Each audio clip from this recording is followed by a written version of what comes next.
Maliens et Français élargissent le cadre de leur coopération. Les premières journées franco-maliennes sur la jeunesse et la culture ont été lancées ce matin au Parc national. Le projet d'irrigation d'Alatona, une opportunité d'investissement pour les opérateurs économiques maliens. Le constat a été fait par le président directeur général du Millennium Challenge Corporation à l'Office du Niger à Ségou. Des produits touristiques, le Mali en dispose beaucoup. Ils ont été présentés hier au Musée national. L'événement s'appelle la Nuit du tourisme, à découvrir en fin de journal. Merci de nous recevoir chez vous. Mesdames, Messieurs, bonsoir et bienvenue à cette édition. Le chef de l'État, Amadou Toumani Touré, a reçu ce matin successivement en audience le président directeur général du Millennium Challenge Corporation et le ministre algérien chargé des affaires africaines. Si le premier est venu faire le compte-rendu de sa mission dans notre pays, le second, lui, était plutôt porteur des messages du président Abdelaziz Bouteflika à son homologue malien. Le compte-rendu de ces deux audiences, c'est avec Amadou Ouattara. En séjour depuis quelques jours dans notre pays, le président directeur général du Millennium Challenge Corporation était venu faire le point des réalisations entreprises par son institution au Mali, notamment dans les domaines de l'agriculture et du transport. Je voudrais remercier le président Touré de m'avoir reçu et surtout de son implication pour que l'investissement que nous avons fait au Mali puisse progresser de façon satisfaisante. Je lui ai aussi fait un rapport sur la mission que je viens d'effectuer à Alatona. Il y a eu beaucoup de progrès qui a été déjà fait à Alatona sur le site.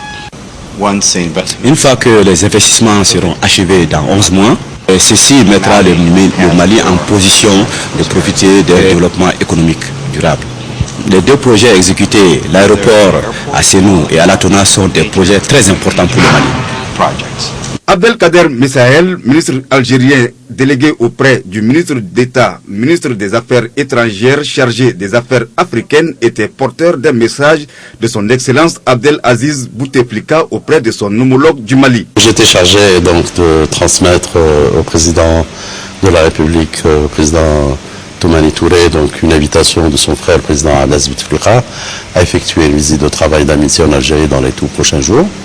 Donc cette visite va culminer à la suite d'une série de rencontres qui sont tenues en Algérie. Nous avons eu au mois de juillet dernier, comme vous le savez, la réunion du comité bilatéral transfrontalier. Vous savez l'importance que nous accordons de part et d'autre au renforcement des relations fraternelles, historiques, culturelles, économiques entre les populations algériennes et maliennes de part et d'autre de notre frontière commune. Nous avons également donc eu la grande commission mixte qui s'est tenue en septembre dernier en Algérie, qui a fixé le cadre du renouveau de la coopération entre l'Algérie et le Mali. Et bien évidemment, nous avons donc eu l'occasion d'échanger nos vues sur la situation de notre sous-région, notamment à la lumière de la réunion d'Alger sur le partenariat sécurité et développement que nous avons tenu le 7 et 8 septembre à Alger. Les deux personnalités reçues par le chef de l'État se disent satisfaits de l'accueil et de l'hospitalité que leur a réservé le peuple malien. Ce communiqué qui vient de nous parvenir à l'occasion de la tenue du Forum sur la solidarité pour l'eau dans le bassin du Niger les 17 et 18 octobre 2011 à Bamako, le protocole de la République a l'honneur d'informer de l'arrivée des chefs d'État du Tchad, du Burkina Faso et du Niger aux dates et heures suivantes. Le dimanche 16 octobre 2011 à 17h, l'arrivée de son Excellence M. Idriss Déby Itno, président de la République du Tchad. Le lundi 17 octobre 2011 à 8h, l'arrivée de leur Excellence M. Blaise Compaoré, président du Burkina Faso, et Mahamadou Issoufou, président de la République du Niger. À cet effet, le protocole de la République invite à l'aéroport international de Bamako-Sénou le dimanche 16 octobre 2011 à 16h30 et le lundi 17 octobre 2011 à 7h30 les membres des corps constitués, messieurs les membres du gouvernement, les présidents d'institutions, leur Excellence, messieurs les ambassadeurs, monsieur le gouverneur du district de Bamako et monsieur le maire du district de Bamako. Le président directeur général du Millennium Challenge Corporation, MCC, était à Ségou, en zone office du Niger. Daniel Johannes a parcouru par bac le canal adducteur réhabilité par le projet d'irrigation d'Alatona sur près de 10 km. Il était accompagné par le secrétaire général de la présidence de la République, de plusieurs membres du gouvernement et du gouverneur de Ségou. À la fin de la visite, Daniel se dit satisfait de l'utilisation des ressources mises à la disposition du Mali pour la réalisation de ce projet. De Ségou, Dougoufana Traoré. En visitant le canal adducteur de l'Office du Niger, Daniel Johannes voulait se rendre compte de l'importance des travaux de terrassement ordinaire sur tous les tronçons et des dracs importants dans les deux canaux, canal adducteur, canal du Sahel et dans le Fala de Molodo, deuxième bief. Aujourd'hui, avec le financement du MCC, le recalibrage des canaux et Fala du réseau primaire est entièrement exécuté et peut couvrir les besoins en eau des zones de Alatona pendant les 50 prochaines années. L'Office du Niger repose principalement sur quelques ouvrages, le barrage de Markala et ce canal adducteur. Ce canal adducteur a vu sa capacité renforcée de 50%. Il passe à 290 mètres secondes. Et du coup, des travaux supplémentaires ont été réalisés sur le canal du Sahel, qui est le canal le plus long et qui dessert la plupart des zones de l'Office du Niger. Notre objectif est atteint à partir du moment où cette réhabilitation va conforter le système de transit de l'eau de l'Office du Niger en vue de lui permettre d'envisager l'extension des aménagements. En tout cas, les fonds mis et injectés dans le projet ont été bien utilisés. This would also provide a tremendous opportunity for help. Ce projet a été extrêmement bien réalisé et c'est un projet qui va contribuer durablement à la sécurité alimentaire dans ce pays. Ce projet a été monté par les Maliens. Ce projet a été exécuté par les Maliens. Et je suis heureux que nous avons été, nous, Millennium Challenge Corporation, un partenaire dans la réalisation de ce projet. L'intervention du MCA Mali sur le réseau hydraulique principal de l'Office du Niger permet désormais aux géants rizicoles du Mali d'être à l'abri des aléas climatiques, d'où ses appels et remerciements. Il faudrait que l'ensemble des populations se mettent pour suivre de très près, pour protéger les berges, pour protéger les canaux, afin que la production puisse demeurer. Au nom du président de la République, je pense qu'il y a lieu de saluer, de remercier, de féliciter l'ensemble des parties prenantes, qu'il s'agisse de l'administration, qu'il s'agisse de la direction du MCA, qu'il s'agisse de la représentation du MCC au Mali, qu'il s'agisse des populations qui ont apporté leur concours, des forces de sécurité du Mali, et je pense qu'il y a lieu de les saluer. Concernant la route Nyono-Gomakroa, des rallonges budgétaires seront examinées très prochainement par le Mali et le MCC d'ici la fin du projet MCA Mali prévu pour 2012. Après l'étape de Ségou donc à l'Office du Niger, le président directeur général du Millennium Challenge Corporation a rencontré les opérateurs économiques du Mali. Ils ont échangé sur les opportunités d'investissement à Alatona. Bouakar Sissoko.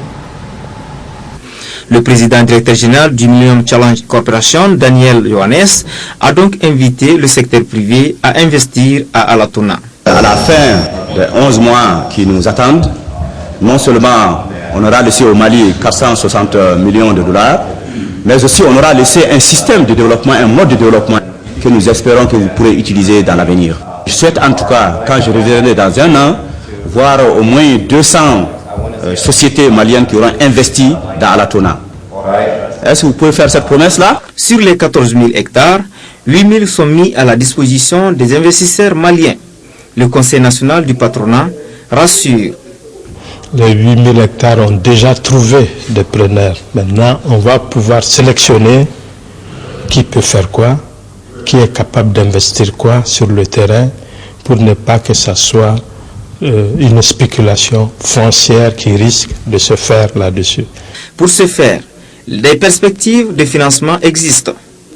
Les banques de la place sont prêtes à accompagner les investisseurs privés au niveau des projets Millennium Challenge et Compte Mali. Ce projet présente un intérêt économique réel pour notre pays et le financement est une composante essentielle et je pense qu'à ce niveau-là, les banques joueront pleinement leur participation. En décidant d'investir au Mali, le programme du Millennium Challenge Corporation s'est basé sur des critères de bonne gouvernance, de réduction de la pauvreté et surtout de la promotion du secteur privé. Nous sommes samedi 15 octobre, journée internationale de la femme rurale, et c'est le village de Bagoundé, situé à 5 km de Gao, dans la commune rurale de Gouzouré, qui a abrité les activités de la cérémonie de cette 16e édition sous la présidence du Premier ministre, qui avait avec ses côtés le ministre de la promotion de la femme, de l'enfant et de la famille. Nous y reviendrons avec nos envoyés spéciaux à Gao, Daouda Sidiki Diara, Tchédé Kamara et Mamadou Kayantao. Je vous le disais en début de journal, Maliens et Français ensemble pour dynamiser leurs relations bilatérales. C'est à la faveur des premières journées franco-maliennes qui se sont ouvertes ce matin au Parc national du Mali. L'objectif de ces journées est de créer un événement culturel entre les deux pays. Le thème de l'édition 2011 porte sur la jeunesse et la culture. Au cours de ces journées, le Mali et la France vont conclure un accord pour l'exploitation de l'huile de pourguerre dans notre pays. C'est ce que nous dit notre reporter Bourama Traoré. Entre le Mali et la France, c'est une longue histoire politique, économique et culturelle. L'idée des journées franco-maliennes vient de là. Les présentes journées témoignent si besoin en était de l'excellente relation de coopération entre la France et le Mali. En effet, à titre d'illustration, pour l'année 2010, l'Agence française de développement a investi au Mali près de 75 milliards de francs CFA. L'événement qui a sa première édition vise à conférer une nouvelle dynamique à la coopération bilatérale entre les deux pays. Mais qui n'avance pas risque de piétiner, voire de reculer. Il faut toujours chercher à conforter, à renouveler, à innover. C'est aussi le sens de ces journées franco-maliennes. Comment aller plus loin? Comment mieux se comprendre? L'avenir des relations franco-maliennes passe en partie par cette jeunesse. Jeunesse auprès de laquelle il convient de développer et de promouvoir la culture franco-malienne, d'où le choix du thème jeunesse et culture. Le thème de cette première édition, jeunesse et culture, permettra, j'en suis convaincu, de promouvoir la culture de nos deux pays auprès des jeunes et de susciter chez eux l'engouement pour les valeurs culturelles et artistiques des deux pays. De révéler des facettes insuffisamment explorées de nos deux cultures. De révéler des pistes potentiellement riches de passions partagées pour que nos relations triomphent de la contingence. Ces premières journées franco-maliennes qui durent 2 jours seront marquées par des activités culturelles et des visites touristiques. Au cours de ces journées, Maliens et Français devront conclure un accord pour l'exploitation de l'huile de pourguerre au Mali. Action de solidarité, 59 millions de francs CFA, c'est la valeur du don que vient de faire la Fondation pour l'enfance à plusieurs structures d'accueil et d'insertion des enfants en situation difficile. Ce don composé en grande partie de produits vivriers entre dans le cadre du mois de la solidarité et de la lutte contre l'exclusion. La cérémonie de remise a eu lieu ce matin au siège de la Fondation sous la présidence de Touré Lobo Traoré. Le compte rendu, c'est avec Amadou Sankari. Au 15e jour du mois de la solidarité et de la lutte contre l'exclusion, la Fondation pour l'enfance apporte son élan de solidarité à plusieurs structures d'accueil, d'insertion et d'encadrement des enfants en situation difficile. Au total, 53 structures ont reçu une importante quantité de produits vivriers et autres dons d'une valeur de 59 millions de francs CFA. On va recevoir des produits vivriers et d'autres dons composé 40 tonnes de riz, 57 tonnes de mil, 769 paquets de pâtes alimentaires, macaroni, spaghettis et vermicelles, 110 cartons d'huile végétale, du lait écrémé, 10 tonnes de sucre, 121 cartons de savon, 30 chaises, 30 tablettes. Pour les bénéficiaires, ce geste de la première dame est une marque de solidarité qui l'a toujours caractérisée. Madame Solidarité, si c'est pour vous dire merci, des milliers de Maliens l'ont déjà dit dans toutes nos langues, à travers tout le Mali et dans le monde entier. Nous ne cesserons jamais de saluer et de remercier solennellement et à grande voix chaque fois que l'occasion se présente cette grande humanisme. Au nom de l'ensemble des bénéficiaires, Al-Barka, à Madame la Première Dame du Mali. Aux côtés de Touré Lobbo Traoré, la marraine du mois de la solidarité et de la lutte contre l'exclusion, qui a tenu à saluer cette œuvre de bienfaisance. Nous avons vu à Madame Touré Lobbo Traoré, durant ces années, 3 ou 4 personnalités.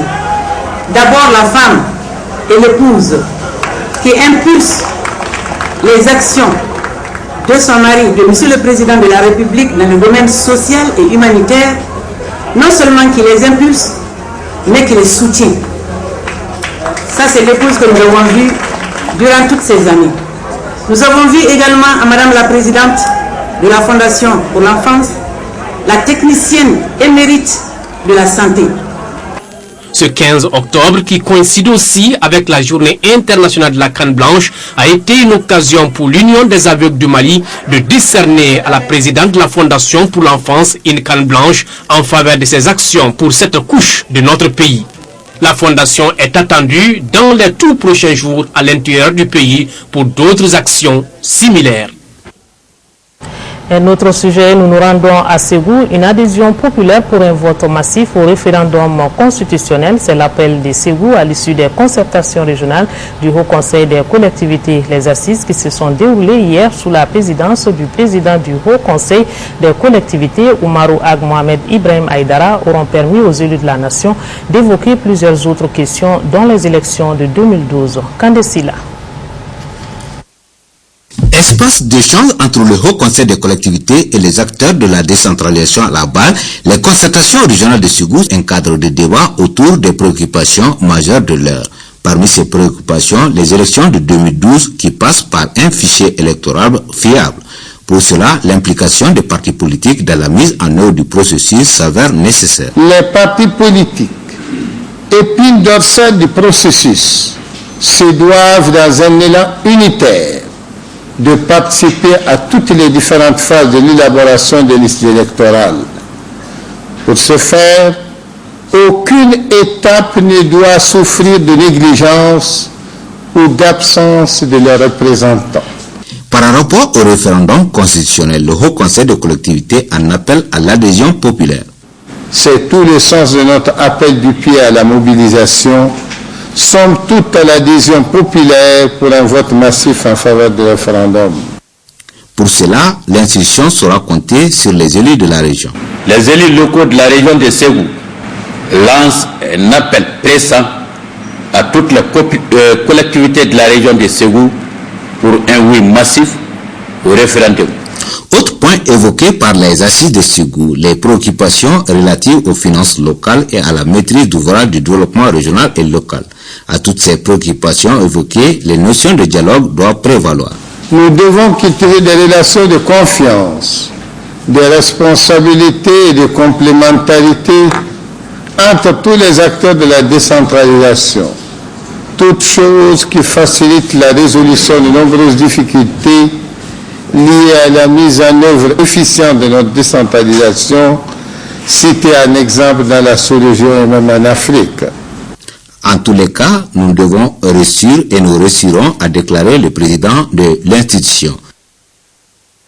Les femmes du Parti de l'Union pour la République et la démocratie, URD, s'informent sur le contenu des textes électoraux. Pour mieux cerner ce concept, elles se sont retrouvées pour une conférence débat sur le thème « Quel rôle pour les mouvements de femmes dans les élections ?» C'était à la Pyramide du Souvenir, une conférence suivie par notre reporter Adama Koulibaly. C'était une conférence de débat sur les principales préoccupations des femmes recensées pendant les travaux d'un atelier de 3 jours tenu en amont. Ces préoccupations signalées par ces femmes représentantes des comités, sections et sous-sections de l'URD portaient sur l'intéressement, l'implication des femmes dans les élections, mais surtout le positionnement des candidates sur les listes électorales. Les femmes ont été formées sur les principes élémentaires du vote. Surtout, maintenant, on est en période pré-électorale. Bon, pendant cette période, il y a la révision des listes. Et pour cette révision des listes, on a demandé à toutes les femmes de se mobiliser toutes leurs familles, toutes leurs militantes pour aller à cette opération de révision et de réinscription sur les listes électorales. Aux préoccupations soulignées s'ajoutaient les problèmes de mobilisation et de financement des femmes futures candidates. Les femmes URD ont demandé aux hommes de ne jamais oublier de prendre en compte leurs préoccupations. Concernant cet appel, les responsables du parti rassurent. Les femmes, pour nous, représentent tout dans les élections, dans la gestion même politique de notre parti. Et nous avons décidé, cet atelier est preuve que nous avons attaché beaucoup, que nous attachons beaucoup d'importance, n'est-ce pas, aux femmes dans la lutte politique. Cette conférence, qui était le dernier point de l'atelier, a aussi servi de cadre de remerciement des responsables du parti. Sa réussite finale va dépendre de la restitution que vous allez en faire. M. Sissoko aux femmes a demandé de bien veiller sur les listes d'inscription, première condition de prétendre à un meilleur résultat électoral. Les leaders de la Convention nationale pour une Afrique solidaire, Senas Faso Here, ont organisé ce matin une conférence de presse. Cette rencontre se voulait un espace d'information sur les idéaux de la nouvelle formation politique. La Senas Faso Here compte assurer l'émancipation de la femme et promouvoir l'éducation et l'emploi au Mali. Agali Agissa. Faire connaître la vision du parti, la Convention nationale pour une Afrique solidaire Faso Here, Senas Faso Here. C'est l'objectif de cette conférence de presse. Une conférence intitulée « Présentation de la Senas Faso Here, objectifs et perspectives ». Créée le 25 mai 2011 à Bamako avec l'adhésion des associations de soutien au Dr Zoumana Sako, les partis Senas Faso Here veulent bâtir un Mali riche en assurant un plein épanouissement aux différentes couches sociales. Convaincu que les femmes maliennes constituent des actrices essentielles de la vie économique, sociale et culturelle, la Senas Faso Here ne ménagera aucun effort pour leur assurer une réelle émancipation afin de leur permettre d'occuper pleinement leur place dans les rouages de l'économie et de la vie politique et de libérer leur créativité. La situation de la jeunesse malienne constitue un sujet de préoccupation majeure pour la Senas Faso Here. Toutes les ressources financières, matérielles, humaines nécessaires seront mobilisées pour relever le défi de l'éducation, de la formation et de l'emploi de la jeunesse qui représente l'avenir de notre nation. Le Mali pour tous, des chances égales pour chacun est la devise de ce nouveau parti implanté à travers le pays et l'extérieur par 1352 comités de soutien à Zoumana Sako qui seront plus tard transformés en structures politiques. Politique toujours, c'est à travers une conférence de presse que le club de soutien à la candidature de Cheikh Modibo Diarra a officiellement lancé ses activités et c'était une occasion de partager avec l'opinion publique les raisons de leur soutien à la candidature de Cheikh Modibo Diarra. Reportage Brima Kone. Le club de soutien à la candidature de Cheikh Modibo Diarra estime que Cheikh Modibo est l'un des hommes qu'il faut pour le développement harmonieux du Mali. Et les raisons sont simples car le docteur Cheikh Modibo Diarra a un projet de société qui cadre avec la vision du club. Le Mali que l'homme nous propose à travers les 5 piliers de son projet de société est également le Mali de notre vision. Et il s'agit d'une éducation de qualité en phase avec nos réalités de développement, d'une agriculture au-delà de l'autosuffisance alimentaire, d'un système de santé performant, d'une réforme profonde de l'administration à travers la lutte contre la corruption et enfin d'une réelle politique d'infrastructure. Pour le CSMD, le soutien à la candidature de cette personnalité est un devoir de génération. Tout l'héritage politique de l'heure démocratique porte incontestablement la marque du sacrifice de la jeunesse. La jeunesse est un âge propice au renouvellement, à la considération de l'avenir, et l'on a besoin en politique de l'originalité qu'elle peut apporter.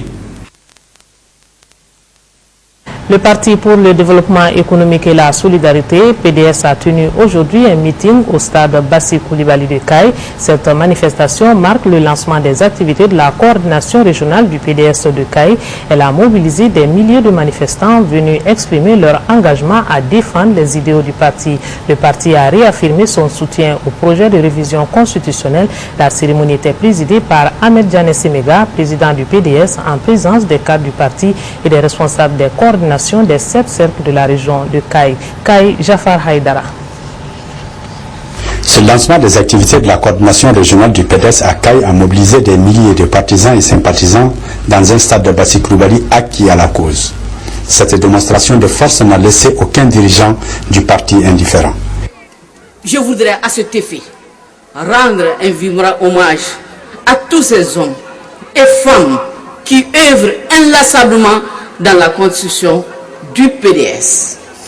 Permettez-moi ensuite de saluer et remercier les honorables personnalités, notabilités, amis et sympathisants venus nous témoigner de leur solidarité et nous assurer de leur disponibilité pour accompagner le PDS dans ses activités à Caille. Et à l'ensemble des militantes et militants de notre parti qui se sont massivement mobilisés pour donner un éclat particulier à l'événement, prouvant ainsi la vivacité, le dynamisme du PDS dans la première région, Caille. Ce meeting du Parti pour le développement économique et la solidarité a permis aux militants de connaître le programme et les ambitions du parti.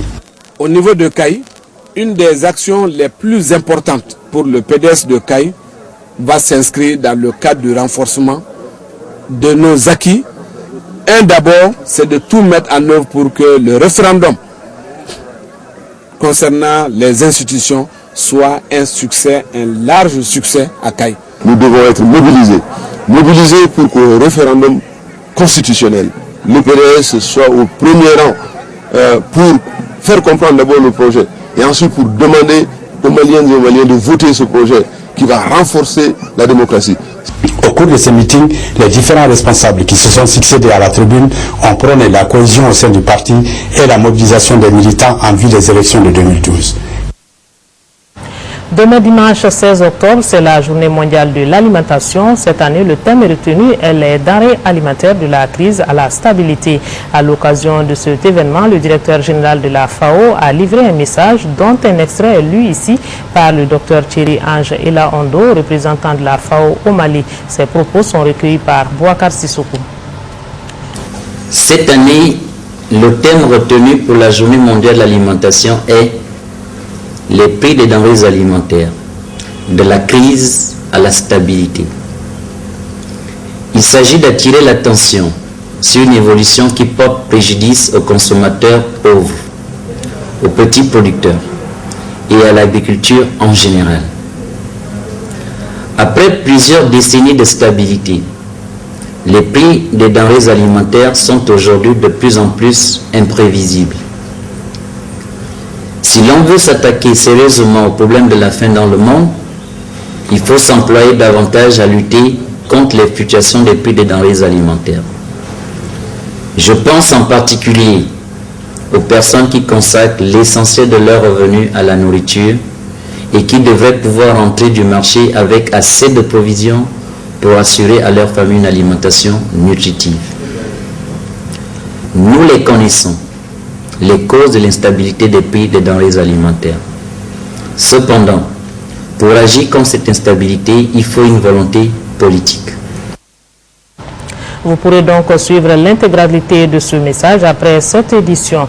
Le Forum Solidarité pour l'eau dans les pays du bassin du Niger s'ouvre lundi ici à Bamako. En prélude à cet événement, ses initiateurs ont animé une conférence de presse. Le forum a pour objectif de promouvoir des solutions dans le cadre de la coopération décentralisée. Alpha Maïga.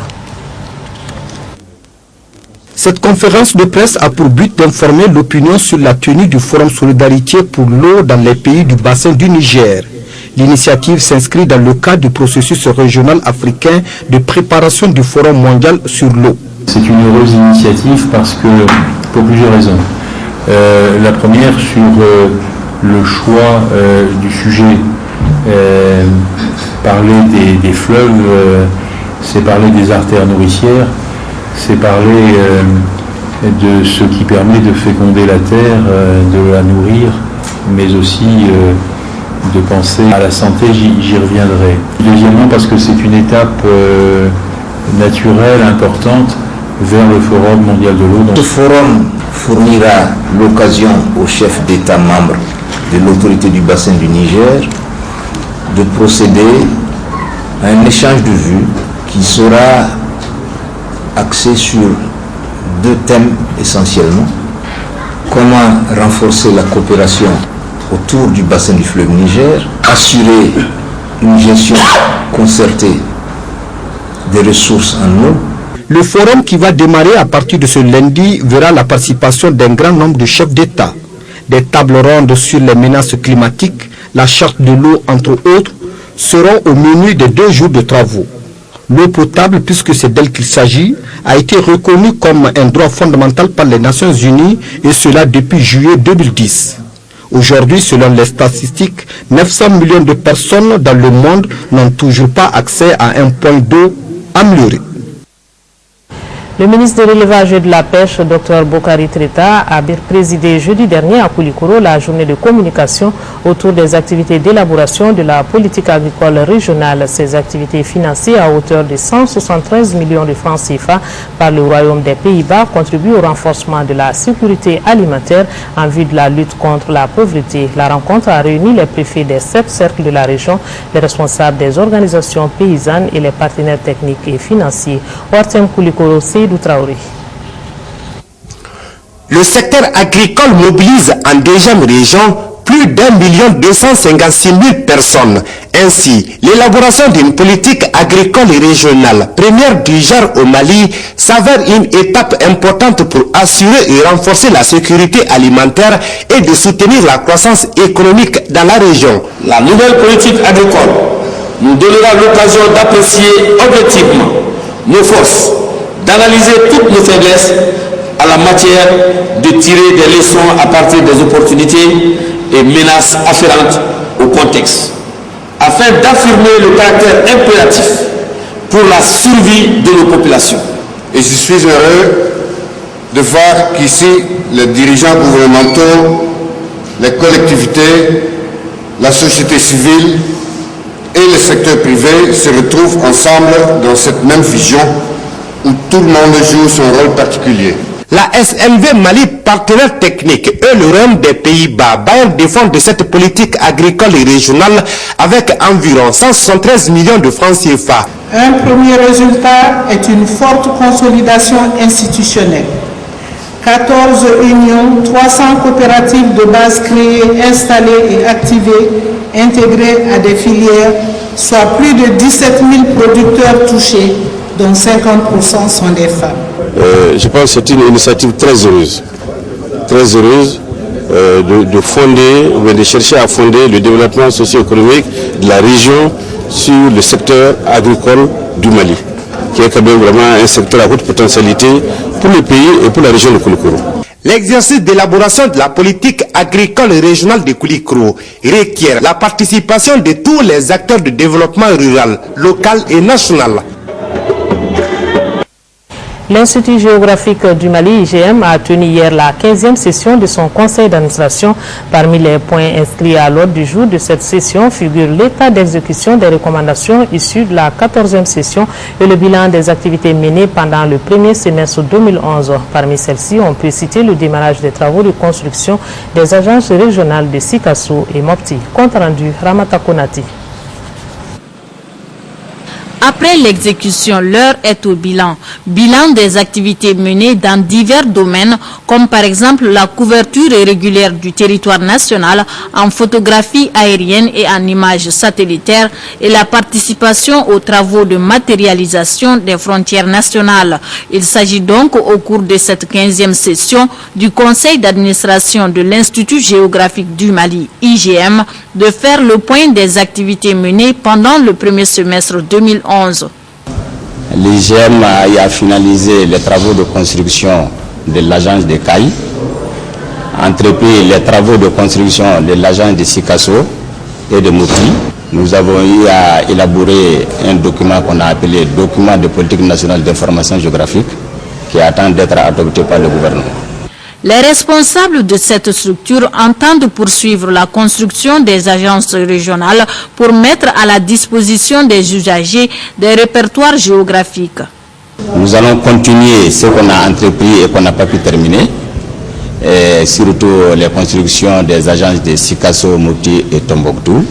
Nous entreprendrons aussi de construire d'autres agences dans les régions où nous ne disposons pas d'agences. Nous entreprenons de cartographier certaines zones de développement du pays au 50 millième, qui est recommandé quand même pour la cartographie du développement de ce pays. Autre point non moins important évoqué au cours de cette 15e session de l'IGM, l'examen de l'état d'exécution des recommandations issues de la 14e session. Parmi ces résolutions figure la finalisation et la transmission du projet cadre organique de l'IGM au ministère de l'Équipement et des Transports, département de tutelle de l'Institut géographique du Mali. La cérémonie de lancement de l'association de lutte traditionnelle a eu lieu hier à l'espace Bouna. Cette association a pour objectif de développer la discipline au Mali. Abdul Karim Kaba pour les précisions.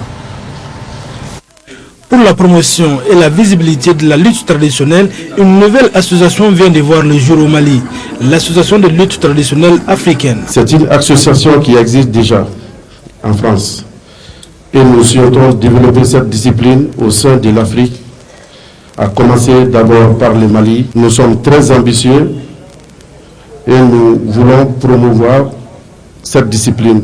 Après un début glorieux en France en mai dernier, cette initiative de la diaspora malienne a été saluée à sa juste valeur par les responsables de la discipline au Mali. Nous sommes ravis, nous, techniciens et administrateurs de la Fédération malienne de lutte associée, de savoir qu'en dehors de nous, il y a des volontaires qui sont engagés au Mali et en dehors du Mali à s'associer pour travailler dans le cadre du développement de la lutte. Je suis heureux d'abord de voir les Maliens de l'extérieur, les diasporas, vraiment soutenir la lutte. Cela va vraiment droit au cœur. Et c'est ça qui a été notre souhait. Le parrain de la soirée de lancement n'a pas manqué de réaffirmer son engagement à soutenir la lutte traditionnelle au Mali. Nous encourageons cette initiative. Nous avons tous saisi l'opportunité et la nécessité réelle d'aider ce sport qui en réalité, avec ce que nous venons d'entendre, est un réel sport. La nuit du tourisme a été célébrée hier au Musée national. Il s'agissait de mettre en évidence les potentialités touristiques du Mali et des pays participants afin d'assurer une meilleure visibilité de leurs produits touristiques. Adam Sissoko était présente à la soirée. Voici son reportage. Et c'est reparti. Les professionnels du tourisme maintiennent la cadence et prennent leur destin en main. Malmenés par les aléas sécuritaires, les meilleures entreprises se sont faites distinguer. Ce sont au total 3 hôtels et 4 agences de voyage du Mali qui ont reçu des trophées. C'était donc un véritable voyage touristique, même si les acteurs interafricains sont conscients que le secteur souffre la plupart du temps. Au Niger comme au Mali, nous souffrons vraiment au niveau de ces deux secteurs, le tourisme et l'artisanat. Il y a eu des événements très malheureux. Et nous sommes dit que nous ne devrons pas baisser les bras, connaissant bien que le tourisme est un secteur qui contribue à l'économie de nos pays. L'émulation devenue depuis coutume semble être indispensable au développement du secteur touristique. Quoi qu'on en dise, notre pays est l'une des destinations les plus prisées au monde. Ici, toute la crème du secteur a répondu présent. Au nom de l'ensemble de mes pairs de l'espace et moi, on veut créer un espace où nous n'allons plus reconnaître, n'est-ce pas, tel ou tel pays, n'est-ce pas, et il y aura, comme on dit, une continuité. Je me félicite de cette soirée et de la délocalisation. La question sécuritaire reste transversale et les responsables maliens se disent fiers de leurs produits touristiques. Le banditisme, il existe un peu partout dans le monde. Les autorités maliennes ont pris des dispositions idoines. Je voudrais rassurer que le Mali, c'est quand même une terre de Djatigia, où il fait bon de vivre, où nous avons une culture quand même assez appréciée de par le monde. 6 stylistes méconnus du grand public ont été choisis dans les 6 communes de Bamako pour montrer leur chef-d'œuvre. Au finish, 3 d'entre eux ont été retenus et vont compétir dans les jours à venir. Toutes ces belles choses étaient agréablement soutenues par les notes de Toumani Diabaté, de Tchale Arbi et de Paï Kamara. On vous en parlait en début de journal. Les premières journées franco-maliennes ont été lancées hier à travers un concert géant à l'esplanade du Centre international des conférences de Bamako. Ce spectacle était animé par des artistes maliens et français sous la houlette de Cheikh Tidiane Seck, une initiative prise par le ministère des Affaires étrangères et de la coopération internationale en partenariat avec l'ambassade de France au Mali. Une manifestation riche en couleurs, malheureusement interrompue par la pluie. Notre équipe de reportage dirigée par Mouribo Soirée a tenu à vous faire vivre malgré tout les temps forts de la soirée. Compte rendu. Le parvis du Centre international de conférences de Bamako a été le théâtre ce vendredi soir d'échanges et de rencontres culturelles sur le thème Regard croisé France-Mali. Événement inédit, ce concert gratuit réunissait sur la même scène une dizaine d'artistes français et maliens autour du maestro Cheikh Tidiane Seck. Les gens qui savent s'écouter, savent jouer ensemble. Mon challenge c'était ça. Oxmo Puccino, il est venu, il a voulu inviter Amkoulel et puis DJ Cyril qui sont venus aussi se greffer. Mais les morceaux qu'on a joués avec eux, on les avait jamais joués auparavant. Ce qui est sorti instantanément, c'est ça que je recherchais et c'était ça qui était la magie. Le public a été gratifié d'une véritable jam session en live avec une pléiade d'artistes de renom. Vieux Farka Touré, Amkoulel l'enfant Peul, Babani Kone, Kassemadi Diabaté, Djelimadi Tunkara ainsi que le batteur ivoirien Paco Seri, le rappeur DJ Cyril et un invité spécial, le rappeur d'origine malienne basé à Paris, Oxmo Puccino. En vieillissant, de moins en moins, le poursuit. Son de ma durée décroisse. Désolé, je ne sais compter que jusqu'à 60. Organiser des actions comme ça va faire parler de tout le monde en même temps et de rappeler que ça provient d'une même globalité. En première partie, les Touaregs du groupe Tadziaz avaient déjà enchanté les spectateurs avec leur musique traditionnelle puisée dans le septentrion malien.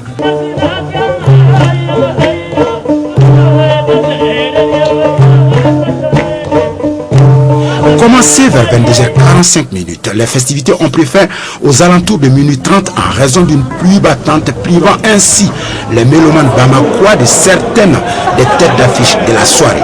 Et nous recherchons la pluie pour se mettre de la partie. Je regrette. J'aurais voulu entendre ma sœur Oumou Sangaré. J'aurais voulu entendre mon petit frère Toumani. J'aurais voulu entendre Habib Kouaté, qui viennent tous sur ce grand plateau, qu'on puisse faire la fête comme on a l'habitude de le faire. Un concert exceptionnel donc pour inaugurer cette première édition des journées franco-maliennes qui s'achèveront ce dimanche 16 octobre par d'autres activités culturelles. Regard croisé France-Mali, un événement initié par le ministère des Affaires étrangères et de la coopération internationale en partenariat avec l'ambassade de France au Mali. Et c'est la fin de ce journal. Un clin d'œil à nos téléspectateurs d'Anières-sur-Seine, c'est en France et partout dans le monde. Merci de votre attention. Bonne suite de programme sur l'ORTM. Bonsoir.